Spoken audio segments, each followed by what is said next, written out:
আজ আমরা খুব ঝটপট আলুর টিকি তৈরি করে নিই। আলুটাকে জলের মধ্যে নুন দিয়ে সেদ্ধ বসিয়ে দিলাম, এদিকে বেসনটাকে গুলে নিই। বেসনের মধ্যে নুন দিয়ে অল্প জল দিয়ে গুলে নেব, এই গোলাটা যাতে খুব পাতলা এবং খুব ঘন না হয়। ব্যাটারটা কিন্তু ঠিকঠাক হতে হবে।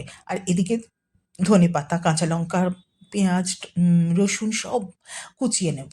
একটাও কিন্তু বাটা পড়বে না, সব কুচোনো। মশলাগুলোও গোটা গোটা থাকবে। জিরে, ধনে, জোয়ান সব গোটা গোটা মশলাগুলোকে হাত দিয়ে একটুখানি ঘষে নিয়ে দিয়ে দেবো, তাতে খুব সুন্দর গন্ধ বেরোবে। এবার পুদিনা পাতাও কিন্তু দেওয়া যেতে পারে। আচ্ছা, এদিকে বেসনের মধ্যে একটু হলুদ দিয়ে দিলাম যাতে রংটা সুন্দর হয়, আর গোল পাকিয়ে নিলাম। আলুগুলোকে এবার বেসনের মধ্যে দিয়ে এগুলোকে ডিপ ফ্রাই করবো, বেশি তেলের মধ্যে ভেজে নেব। তোমরা নিশ্চয়ই ভাবছো টিকি তো গোল হয় না। এ তো গোল হচ্ছে, এরপরে দেখো টিকিটা কি করি। আচ্ছা, এবার কি হলো, এবার ভাজাটা কিন্তু জাস্ট বেসনগুলো শক্ত হওয়া পর্যন্তই ভাজবো, খুব বেশি ভাজবো না। এবার যে ঠান্ডা হয়ে যাবে হাত দিয়ে চেপে নিতে পারো, এগুলো গরম আছে তাই আমি একটু কাপ দিয়ে এগুলোকে এমনি করে টিকির শেপ করে নিলাম। এবার তেলটাকে কমিয়ে নিলাম, তেলটাকে কমিয়ে নিয়ে কম তেলে এবার কিন্তু খুব অল্প আঁচে আস্তে আস্তে ভাজতে হবে। ব্যাস, আমার টিকি তৈরি হয়ে গেল। এই টিকিগুলো যেমন শুধু মুখে খেতে ভীষণ ভালো লাগে, আবার স্যান্ডউইচও করে দেওয়া যায়, কিন্তু স্যান্ডউইচগুলোও কিন্তু মন্দ লাগে না।